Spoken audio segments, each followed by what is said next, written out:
When you say reject the prophets, which prophets are we talking about? All of them. Every last one of them. So we don't reject them. Islam do. acknowledges 124,000 prophets. All right, so let me ask you this, bro. Can you believe in the prophets and reject their message? No. I agree with you 100%. You believe in Prophet Dawood, right? Yes. Okay. And he was given the Zabur, the Psalms. Yes. And I want to show you something in the Psalms, and I want to see if you accept or reject it. So it says this. It says, I am poured out like water, and all my bones are out of joint. My heart is like wax. It is melted within my breast. My strength is dried up like a potsherd, and my tongue sticks to my jaws. You lay me in the dust of death. For dogs encompass me. A company of evildoers encircles me. They have pierced my hands and my feet. I can count all my bones. They stare and gloat over me.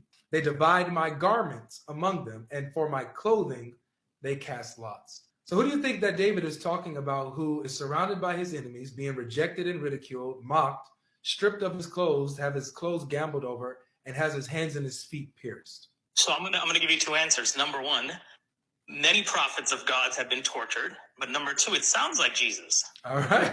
I like that. So let me add something. So you're saying it sounds like Jesus, but you don't believe Jesus was pierced, right? His hands and feet? We believe that right before crucifixion, his soul was sent to heaven. No, yeah, but I'm not asking that. This is talking about his hands and feet body, being yes. pierced. The physical body, yes. Are you saying in Shia tradition that you deny that someone was made to look like Jesus and he died in his place? No, we do believe that who took his place was actually Judas. So then why did you say that the physical part, yes, you don't believe Jesus was physically crucified. Someone else died. So you just said it sounds like Jesus. If it sounds like Jesus, that means Jesus was pierced, his hands and feet. That means he was nailed to the cross. But you say the Shia believe it was Judas. Yes, but look, when you describe who he is, that's your. First of all, I shouldn't say you. Is your belief Christianity? Okay, but hold on. You know he quoted the Psalm. It's written 1,000 years before Jesus. So you're saying that David also believes, like we do, that Jesus was crucified? I'm not a subject matter expert on that. I can't answer that question. Well, that was his point. His point is, if you understand his argument, that Prophet David, by wahi, revelation from the Holy Spirit, foretold that the one to come would have his hands and feet pierced. And he wrote this 1,000 years before. So David is already telling us beforehand what will happen to Messiah, that he'd be pierced through his hands and feet. And Jesus comes and he's pierced on the cross, killed on the cross. That means David agrees with us and agrees with the New Testament, but he disagrees with Shia. So how do you believe in David? That's his point. Okay, then we're looking at two different points, because I was looking at the question by itself, which is rejecting prophets. We acknowledge the prophets. We can dispute over details, but it's not like we don't believe in Jesus or we don't believe in any of the prophets that came before him. No, but remember, I'm looking at the question exactly how it's written. That's where I'm answering. Yeah, but remember what I said. I asked you, can you say that you believe in the prophets but reject their message that they came with? You said no.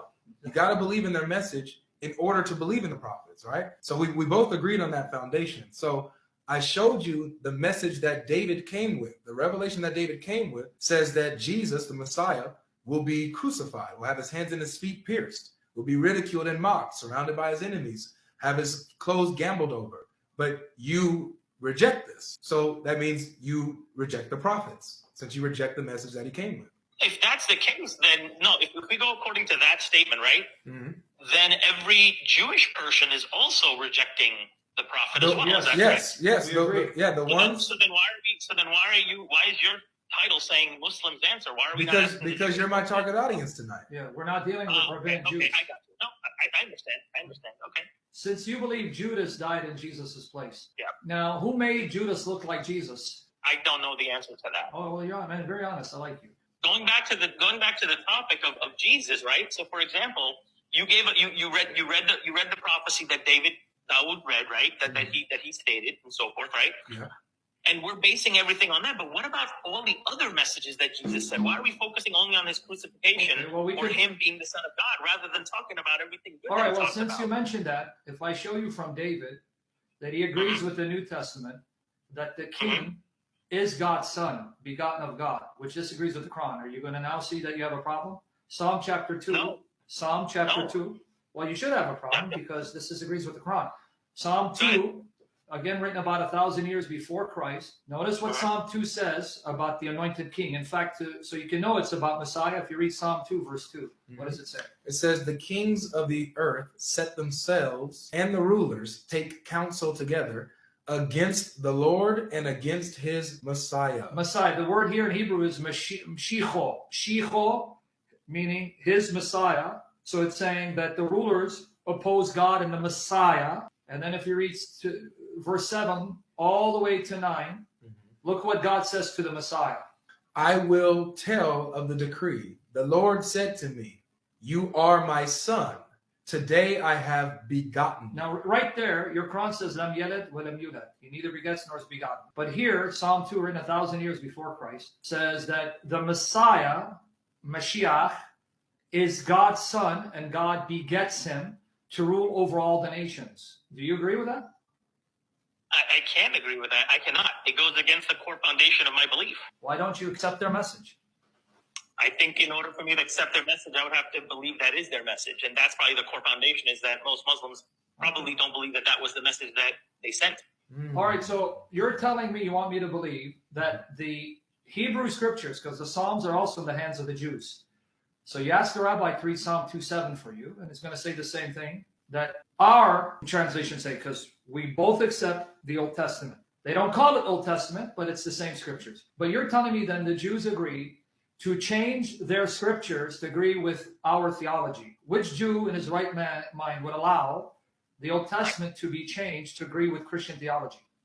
I have no answer to that one, because you got it. I don't think a Jew would do that. You're right. If it's gonna go against their religion, or it's gonna go pin them against them, they wouldn't go again. They wouldn't do that. So I would have to give you the point on that one. You win on that one. Okay, so then why does Psalm, which is a book in the hands of the Jews, and they have their own copies of it, and we have copies of it, agree with the New Testament? God's Messiah, King, is God's son. So they both agree over against Islam. Probably the same reason that not every Jew is a Christian right now is because they probably believe that Jesus wasn't the Messiah. The Muslims also believe that the Messiah hasn't come yet. Okay, but even if that's the case, they do believe when Messiah comes, he'll be the Son of God. So we still agree Messiah is God's son.